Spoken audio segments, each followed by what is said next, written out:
Speed and velocity. Speed का हिंदी होता है चाल और वेग का हिंदी क्या होता है? वेलोसिटी का हिंदी क्या होता है? वेग। ठीक है, पहले देखते हैं चाल। चाल किसे कहते हैं, बोलिए तो कुछ। किसी राशि को द्वारा एक समय अंतराल में तय किए गए मार्ग की लंबाई को चाल हम लोग दूरी कहते हैं चाल। किसी वस्तु द्वारा एक निश्चित समय अंतराल में तय की गई दूरी उस वस्तु का चाल कहलाता है। ठीक है, और कोई कुछ बोलते हैं, दोनों साथ में बोलिए। जैसे देखिए जो रटे हुए ये होता है प्रत्येक काम समय में तय की गई दूरी को चाल कहते हैं। सही है, क्या हो जाएगा? प्रत्येक काम समय में चली गई दूरी को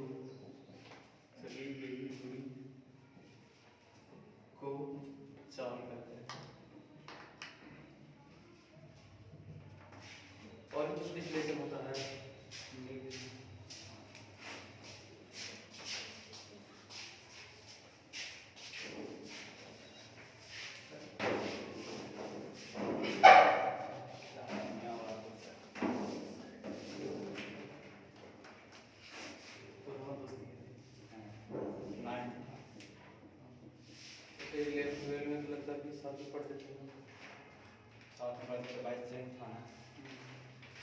ठीक है, चाल के बारे में क्या होता है? प्रत्येक काम समय में चली गई दूरी को चाल कहते हैं। और कुछ डिफिनेशन इसका हो सकता है, तो दर के टर्म में भी इसका डिफिनेशन आता है। तो दर के डिफिनेशन में क्या आ जाएगा? जैसे त्वरण का डिफिनेशन क्या होता है? वेग में परिवर्तन की दर को त्वरण कहते हैं। यहाँ पे इसमें परिवर्तन दूरी में परिवर्तन के दर को क्या बोला जाएगा? चाल। दूरी में परिवर्तन करेंगे तो क्या मिलेगा? चाल। तो दूरी मिलेगा। दूरी में परिवर्तन करेंगे तो दूरी मिलेगा। रुपया माइनस रुपया दूरी थोड़ी हो जाएगा, रुपया आएगा। बोलने से क्लियर हो रहा है? जिस चीज में परिवर्तन करेंगे वही मिलता है। अगर उसी को हम डिवाइड दे दें तो फिर नया क्वांटिटी आ जाता है। जैसे देखिए क्या बोले थे, वेग में परिवर्तन। तो वेग में परिवर्तन करेंगे तो क्या मिलेगा? वेग। तो वेग ही मिलेगा। प्लस में मिलेगा माइनस में मिलेगा, वो अलग चीज है क्या मिलेगा, लेकिन मिलेगा क्या? वेग। और वही बोले इसी को अगर हम समय से भाग देते हैं तो एक नया राशि मिल जाता है, जिसको क्या बोलते हैं? द्वारा। जैसे यहाँ पे क्या बोले, दूरी में परिवर्तन की दर। तो दूरी में परिवर्तन करेंगे तो सिर्फ दूरी ही मिलेगा, लेकिन दर बोल दिए तो एक नया राशि मिलेगा। और यहाँ पे नया राशि का नाम क्या है? चाल। इसका दो डिफिनेशन है, एक तो ये प्रत्येक काम समय में चले गए दूरी। दूसरा डिफिनेशन क्या हो जाएगा? दूरी में परिवर्तन के दर को चाल का लिखना है।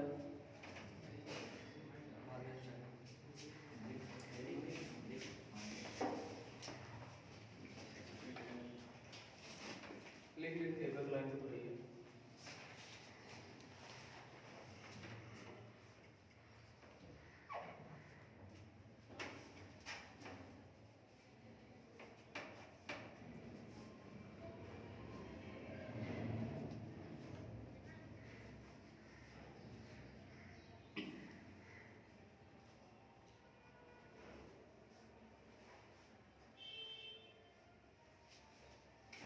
एक और लिख लीजिए, दूरी में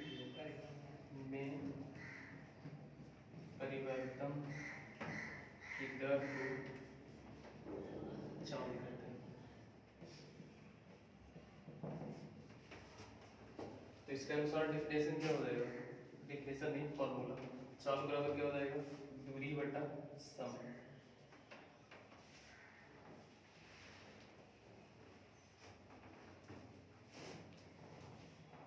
ऐसा ही मात्रा क्या होगा? मीटर प्रति सेकंड। तो दूरी का ऐसा मात्रा होता है मीटर, समय का होता है सेकंड। तो क्या हो जाएगा? मीटर प्रति सेकंड। इसको और भी लिखा जाता है मीटर सेकंड हर्ट्ज। ठीक है, उसी तरह से सीधे इस मात्रा क्या हो जाएगा? सेंटीमीटर प्रति सेकंड। सेंटीमीटर। ठीक है, सेंटीमीटर प्रति सेकंड या लिख सकते हैं सेंटीमीटर सेकंड इनवर्स। बीमीय सूत्र क्या होगा? ये बीमा क्या होगा? m0 l1 t - 1। m0 l1 t - 1।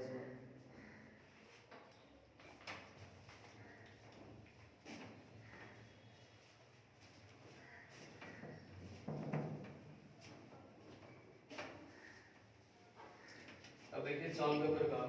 चाल कितना प्रकार का होता है? तो देखिए असमान भी होता है, एक समान भी होता है, तो वो नहीं बता रहे। इसका अलग होता है तात्क्षणिक चाल और दूसरा क्या होता है? औसत चाल। वही बता रहे हैं। एक है पहले औसत ही लिख देते हैं। औसत चाल और दूसरा क्या हो जाएगा? तात्क्षणिक चाल, इंग्लिश से बोलते हैं एवरेज स्पीड, और उसको क्या बोलते हैं इंस्टेंटेनियस स्पीड। ठीक है, मैं से देखिए तो दूरी को, दूरी का अगर संकेत अगर s माने तो क्या हो जाएगा s अपॉन t हो जाएगा। इसी s को वैसे लिख सकते हैं डेल s अपॉन t को डेल्टा t।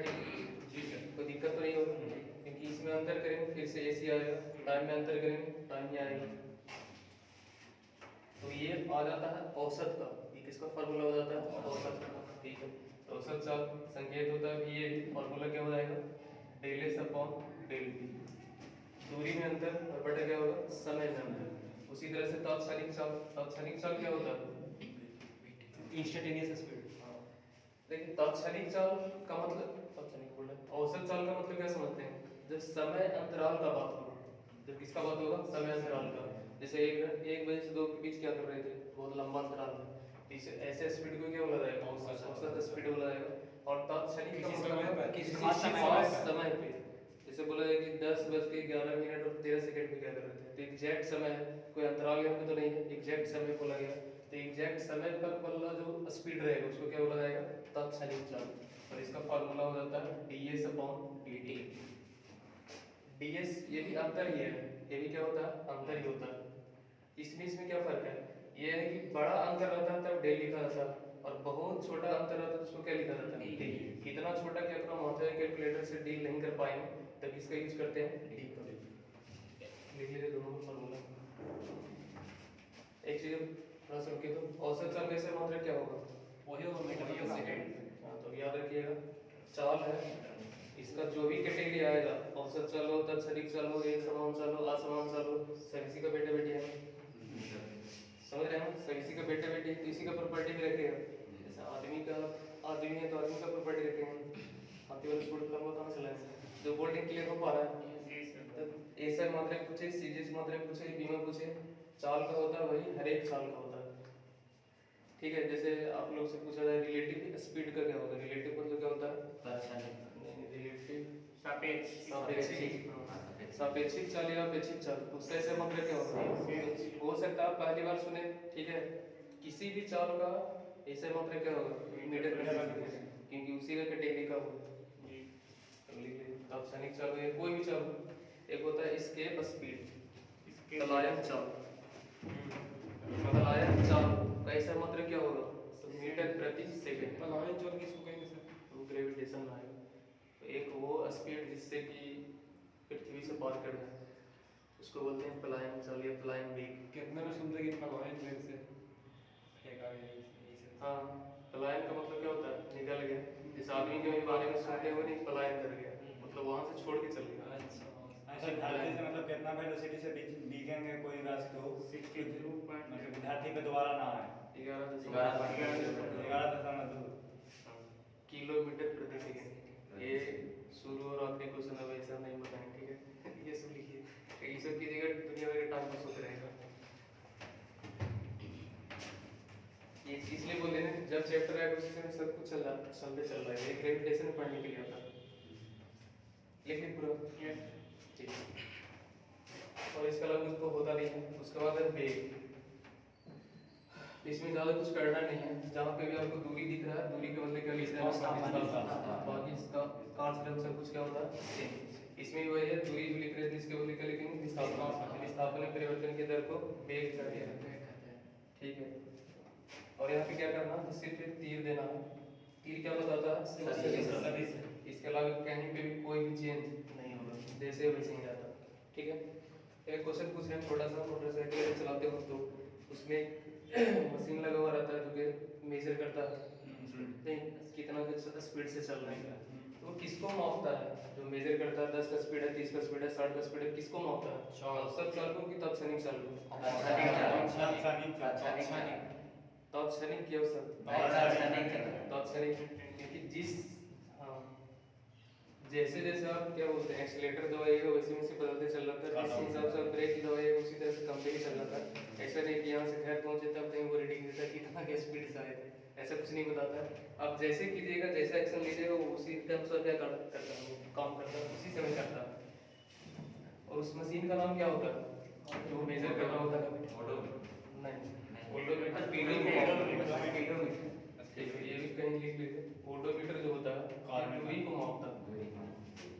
विस्थापन को नहीं, ये भी लिख लीजिएगा, विस्थापन को नहीं, इसको मापता है दूरी को। उसी तरह से एक और होता है स्पीडोमीटर, ये किसको मापता है? दूरी चाल में भी किसको? तात्क्षणिक चाल। ओडोमीटर कार में रहता है, सब चीज में रहता है। उतना कि आप साइकिल में भी लगा सकते हैं।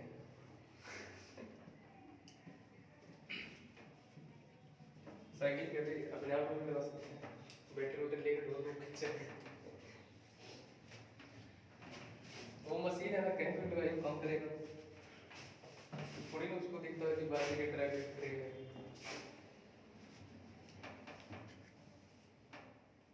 ये तो हम लोग ना उसको बताते हैं कि तो कुछ ये है कि नहीं। थ्योरी बस इतना ही था, स्पीड एंड वेलोसिटी। अब जो भी प्रॉपर्टी ऐसे मात्रा को, सीरीज मात्रा को, बीमा हो, चाल और वेग का दोनों का क्या होता है? सेम ही होता है। सिर्फ दोनों में फर्क होता है कि एक अदिश राशि से दूसरा क्या है? सदिश। चाल जो होता है वो एक अदिश राशि होता है, और वेग जो होता है वो क्या होता है? सदिश राशि होता है। और दोनों में एक संबंध भी होता है चाल और वेग में।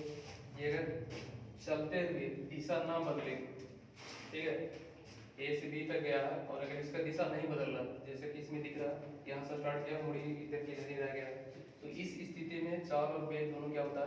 बराबर। और अगर मुड़ गया तो फिर चाल क्या हो जाएगा? बड़ा हो जाएगा। जैसे ऐसे देख लीजिए, तो इस स्थिति में ऐसे ऐसे गया, इसको चाल बोलेंगे, मतलब सीधा सीधा गया, उसको वेग बोलेंगे। वेग बराबर होता है विस्थापन बटा समय। तो विस्थापन तो ये हुआ सीधे सीधे वाला। अब आपको देखने में लग रहा होगा, देखने से पता चल रहा होगा कौन बड़ा कौन छोटा, तो ये वाला छोटा और ये क्या है? कौन बड़ा है? तो इस स्थिति में क्या होता है? चाल बड़ा हो जाता है वेग से। हालांकि वेग नहीं लिखना चाहिए, मॉड लगना। वेग का मॉड का मतलब क्या होगा? वेग का सिर्फ परिमाण से मतलब, क्योंकि दो अलग अलग कैटेगरी को हम आपस में कंपेयर नहीं कर सकते। आदमी भैंस में कंपेयर कर सकते हैं, हाँ, किसी एक प्रॉपर्टी को कंपेयर कर सकते हैं कि मास कितना है, तो अपना भी तोलेंगे, उसका भी तोलेंगे, मास कंपेयर कर लेंगे, समझ रहे हैं? तो कोई एक प्रॉपर्टी को हम कंपेयर कर सकते हैं। तो चाल के पास तो एक ही प्रॉपर्टी ये रहता है, परिमाण वाला।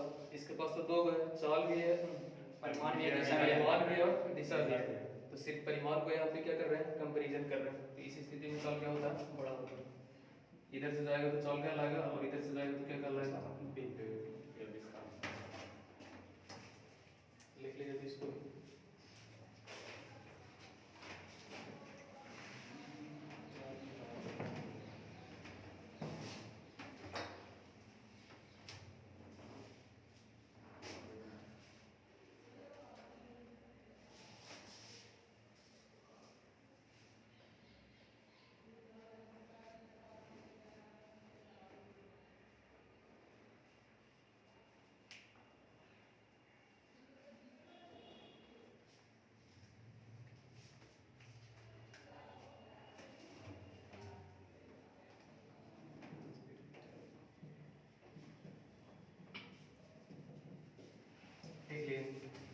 एक चीज यहाँ से पूछे, जिस तरह से यहाँ पे संबंध निकाले कि अगर इधर उधर नहीं मुड़ेगा तो चाल और वेग समान होता, और अगर इधर उधर मुड़ गया तो चाल वेग से बड़ा होता, ठीक है। उसी तरह से यहाँ से क्वेश्चन पूछ रहे हैं, तात्क्षणिक चाल और औसत चाल दोनों में संबंध क्या है? यहाँ पे संबंध है कि दोनों बराबर है, यहाँ पे संबंध है कि चाल बड़ा होगा, यहाँ पे संबंध क्या होगा? तात्क्षणिक चाल और औसत चाल में क्या संबंध होगा? बराबर है, हो ही नहीं सकता ना, हो सकता है ये बड़ा होगा, बराबर होगा, छोटा होगा, ये तीनों हो सकता है। तीनों हो सकता है। तीनों हो सकता है। Yes sir. एक कोई एग्जांपल दीजिए तो कब होगा? जैसे कोई कार चल रहा है 30 किलोमीटर प्रति से 30 किलोमीटर प्रति घंटा से, ठीक है, और 20 किलोमीटर चलने करता है, ठीक है। तो इसको मैं ज़्यादा बोल सर। देखिए थोड़ा अच्छा से बोल नहीं पाए, ठीक है, फिर ये बोल रहे हैं, मान लेते हैं कि आप यहाँ से कहीं गए हैं, ठीक है, तो जाइएगा तो आपका रफ्तार इधर उधर हो जाता है, जैसे ब्रेकर मिल गया, कहीं घुस आ गया, तो इधर उधर स्पीड हो जाता है कि नहीं? तो कभी ना कभी आपका स्पीड ज़्यादा होगा। मान लेते हैं कि जब चला रहे थे 10 किलोमीटर, मान लेते हैं कि चले 10 किलोमीटर जब चल रहे थे तो आपका मैक्सिमम स्पीड कहीं पे 60 आया, तो क्या हमेशा 60 से सही चले हैं? जरूरी नहीं है। अब 0 पे भी गए हो, जब ब्रेकर सब आएगा, क्योंकि सामने में कोई आ गया होगा तो बिल्कुल रोक दिया होगा तो 0 पे पहुँच गया होगा। अब जब इसको आप मेजर कीजिएगा ठीक है, एक जगह से दूसरे जगह पे, तो एवरेज स्पीड जो आएगा 60 से ज़्यादा आएगा, कम आएगा, इक्वल आएगा, कम ही आएगा। क्यों? क्योंकि बार बार रुकना पड़ रहा था, इसलिए। तो इस स्थिति में क्या पता चला कि तात्क्षणिक जो चाल है वो क्या था, बड़ा। तात्क्षणिक का तो कहने का मतलब क्या होता है, किसी एक समय, तो किसी एक समय पे आपका स्पीड था 60 और बाकी उससे क्या था, कम, कभी 0 पे भी पहुंच गया था। तो इस स्थिति में तात्क्षणिक चाल क्या हो गया, बड़ा हो गया। ठीक है, तात्क्षणिक चाल बड़ा भी हो सकता है, छोटा भी हो सकता है। नहीं, ज़्यादा नहीं हो सकता। पहले बोले तो दीजिए।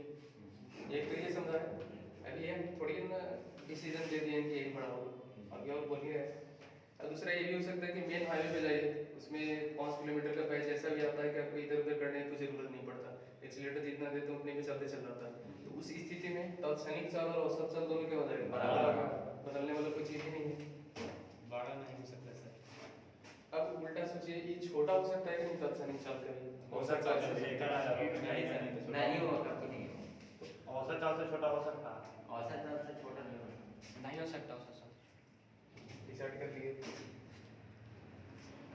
इसका तो एग्जांपल लेते हैं, जैसे रुक गए तो ये तो बड़ा हो ही जाएगा। अगर नहीं रुके, एक समान चाल से चल रहे हैं, कांस्टेंट चाल से चल रहे हैं, तो दोनों बराबर है। कोई ऐसा स्थिति है जिसमें कि ये छोटा हो जाए औसत चाल से? नहीं सर, नहीं। जब रुक गए उस समय नहीं होगा। तो उस समय भी लेकिन तो औसत नहीं होगा। औसत चाल से कम हो ही नहीं सकता सर। बिल्कुल हो सकता है, हो सकता है। कहीं नहीं हो सकता। सही तो बोले, जिस समय रुक गए तो 0 तो हो गया। तब क्षणिक चाल 60 भी था, 0 भी था, 15 भी था, 20 भी था, वो तो आप पे डिपेंड करना ना किस समय कितना स्पीड है।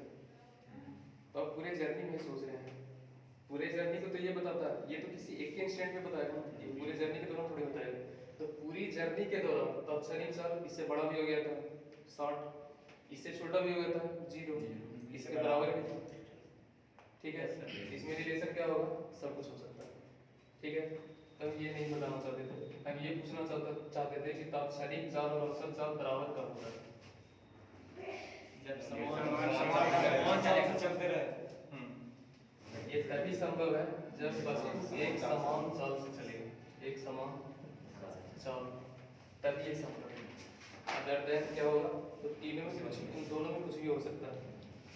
एक समान कलर कुछ भी रहा असमान, तो इन दोनों के बीच रिलेशन होगा, संबंध होगा, कुछ भी हो सकता है।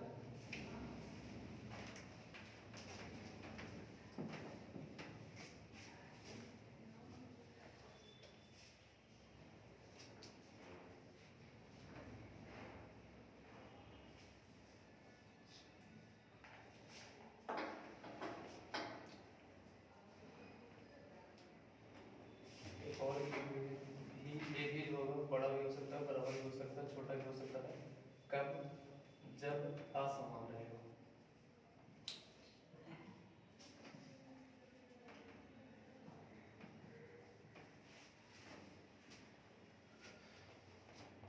एक आखिरी पॉइंट,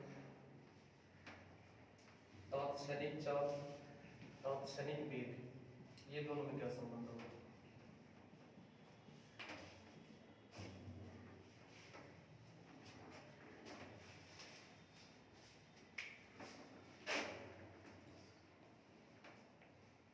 तात्क्षणिक चाल और तात्क्षणिक वेग में क्या संबंध होगा, कौन बड़ा कौन छोटा है, कि दोनों बराबर? तात्क्षणिक चाल बड़ा होगा, तात्क्षणिक वेग छोटा होगा। आगे विस्थापन ही है, उसमें आता है वेग में। तात्क्षणिक चाल तो दोनों हमेशा बराबर, कोई एक ही पॉइंट पर ना होता है। तात्क्षणिक चाल चाहे वेग दोनों तो हमेशा बराबर तो रहेगा। दोनों क्या रहेगा, बराबर रहेगा हर एक कंडीशन में, चाहे एक समान हो या असमान हो, चाहे जैसा भी मोशन हो। जब तात्क्षणिक बोल रहे हैं तो हल्का सा फैक्टर डिफरेंस है, जी। तो उसको किधर भी कुछ कीजिए जरिए सुन जाएगा वो। जैसे देखिए यहाँ पे इतना लंबा कर देते हैं तब पता चलता है ना कि ये वाला बड़ा और ये क्या है, छोटा। अब सोच के देखिए, इतना छोटा सा अंतराल है, अब इतना छोटा सा कुछ आपको बुझाएगा कि कुछ डिफरेंस है, यानी कुछ बुझाएगा, दिशा क्या बदला है नहीं, तो चलो वेग क्या है, दोनों सेम है। तो तब तात्क्षणिक वाला में कोई लफड़ा नहीं है, ये हर एक सिचुएशन में क्या होता है, सेम। यहाँ तक लिखिए, उसके बाद क्वेश्चन बनाते हैं। 15 मिनट हो गया, सोचे देखिए 10 मिनट तक करेंगे। सिर्फ बोलते रहो खत्म हो जाता है, लिखने में टाइम लगता था।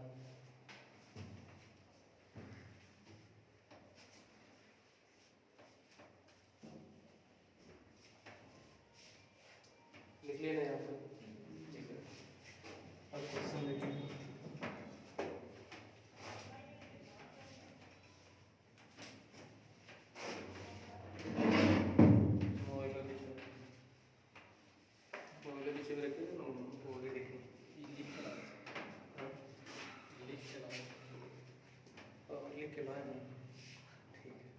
देखिए, देखिए 525 नंबर क्वेश्चन है।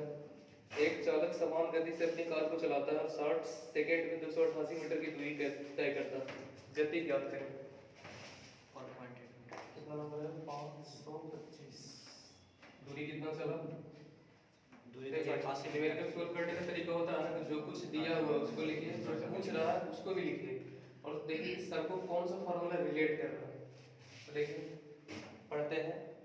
एक चालक समान गति से अपनी कार को चलाता है और 60 सेकंड में, सबसे पहले मिला 60 सेकंड, तो 60 सेकंड क्या है? बुद्धि से पता चलता है समय होगा, नहीं क्या होगा?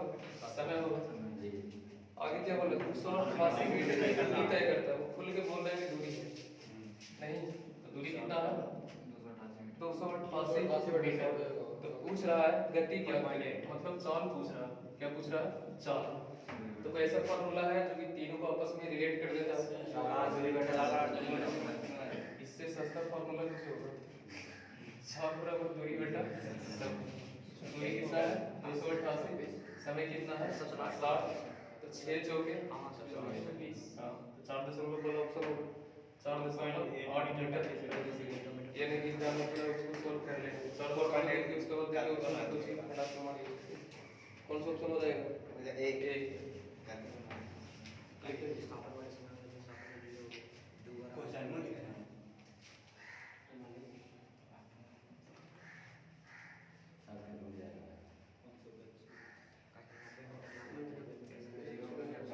जो भी न्यूमेरिकल होगा उसको लिखते चल रही है।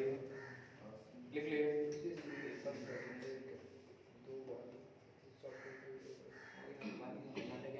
बन गया। ठीक है, अगला नंबर क्वेश्चन बोले। अगला नंबर देखिए 526। किरण 90 मीटर लंबे पुल में तैरती है, एक छोर से दूसरे छोर तक और फिर वहां से वापस। उसी सीधे पथ पर तैरकर वह 2 बार में 360 मीटर की दूरी तय करती है। किरण का औसत वेग ज्ञात करें। जीरो में का है? ठीक है, वेग पूछा। वेग का फार्मूला होता है विस्थापन बटा समय।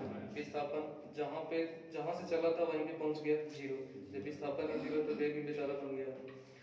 ठीक है, अगला नंबर देखिए 527।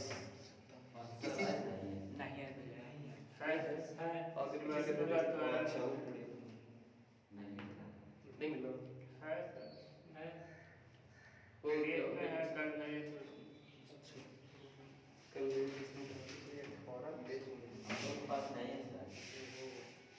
ठीक है, पढ़ देते हैं। ऐसे है भी बहुत आसान।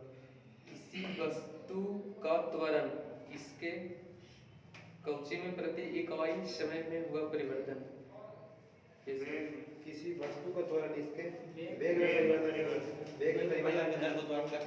ये तो चीटिंग हो गई। हेडिंग दिया है स्पीड एंड वेलोसिटी एक्सेलरेशन पूछ लिया नहीं, एक्सेलरेशन बताए ऐसे एक लैंग्वेज बोले थे, एक सेंटेंस इसे लिखवाए तो नहीं है। किसी वस्तु का त्वरण उसके वेग में प्रति इकाई समय में हुआ परिवर्तन है, तो ऑप्शन हो जाएगा ए। 528 नंबर देखिए, गया हम। ठीक है, निम्नलिखित में से कौन सी एक वेक्टर मात्रा है? वेग। ठीक है, ऑप्शन हो जाएगा डी। 529 नंबर देखिए। फ्रेम के संदर्भ में जो समय का फंक्शन है, एक वस्तु की स्थिति में परिवर्तन की दर क्या है, उसे क्या कहा जाता है? नहीं पता चला? फ्रेम के संदर्भ में जो समय का फंक्शन है, ठीक है, फ्रेम के बारे में बोल रहा है कि वो समय के बारे में बता रहा है। फ्रेम का मतलब समझिए समय, ठीक है, वही बोल रहा है। फ्रेम के संदर्भ में जो समय का फंक्शन है, एक वस्तु की स्थिति में परिवर्तन की दर क्या है, इसे क्या कहा जाता है? वेग होगा। एक वस्तु की स्थिति में परिवर्तन की दर क्या कहा जाता है? दूरी परिवर्तन। स्थिति में परिवर्तन वेग। कौन सा ऑप्शन होगा? सी। देखिए डिफिनेशन से पूछा गया है लेकिन बहुत अच्छा क्वेश्चन है। देखिए दूरी में परिवर्तन रहेगा ना, दूरी में परिवर्तन रहेगा उसको बोलते हैं चाल विस्थापन। और यहाँ पे स्थिति में परिवर्तन बोला हुआ है, स्थिति में परिवर्तन को वेग विस्थापन कहते हैं। थोड़ा समझिए, स्थिति में परिवर्तन को विस्थापन कहते हैं और स्थिति में परिवर्तन की दर को वेग कहते हैं। ठीक है, तो लगता है ये वाला चीज मिस कर दी। स्थिति में परिवर्तन को क्या बोलते हैं? विस्थापन बोलते हैं। दूरी में परिवर्तन को क्या बोलते हैं? चाल। दूरी में परिवर्तन को सिर्फ दूरी ही बोलते हैं, दर को चाल बोलते हैं। ठीक है, दूरी में परिवर्तन को दूरी कहते हैं, स्थिति में परिवर्तन को विस्थापन कहते हैं। स्थिति मतलब विस्थापन। ठीक है, स्थिति मतलब क्या होगा? विस्थापन। सभी सबसे को उदाहरण देते हैं। देखिए थोड़ा सा बताते हैं स्थिति के बारे में। कल बता रहे थे किसी भी वस्तु का स्थिति पता करने का तरीका क्या होता है? दो चीज से पता चलता है। स्थिति का मतलब होता है दूरी, एक परिमाण एक दिशा। परिमाण और दिशा। दूरी और क्या हो जाएगा दूसरा? दिशा। ठीक है, और स्थिति कैसे राशि होता है? सदिश राशि होता है, और ये दोनों जिसमें रहेगा वो सदिश राशि होगा। जी सर, दूरी का मतलब परिमाण होगा। अब अगला नंबर देखिए क्या होगा? 530। सदिश राशि का उदाहरण क्या है? वेग। ठीक है, 521 नंबर, समय के साथ किसी वस्तु का वेग दिखाने वाले ग्राफ को कहा जाता है। उसका तो नाम है वही है, वेग समय ग्राफ। 532, औसत चाल और औसत वेग वस्तु की गति दर्शाता है। औसत चाल और औसत वेग वस्तु की गति दर्शाता है। पहला ऑप्शन समय की एक विशेष अवस्था में, दूसरा है लंबी दूरी में। नहीं ये 12 पेज का है। सब 527 नंबर जिसको 26 नंबर है ना क्वेश्चन उसी में 18 पेज।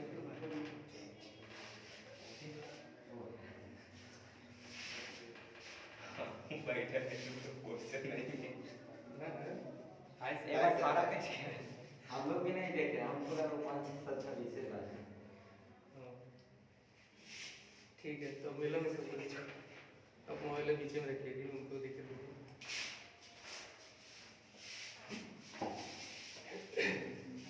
532 नंबर ना है। हाँ अच्छा क्वेश्चन है। औसत चाल और औसत वेग वस्तु की गति दर्शाता है। लंबी दूरी में नहीं, एक विशेष स्थान दिए गए अंतराल के दौरान। अभी ना बताया सर कि एक निश्चित समय रहेगा तभी। अभी ये बोले निश्चित समय अंतराल रहना चाहिए। विशेष अवस्था। हाँ, नहीं, पहला ऑप्शन है समय की एक विशेष अवस्था में, दूसरा है लंबी दूरी में, तीसरा है कम दूरी में, चौथा है दिए गए अंतराल के दौरान।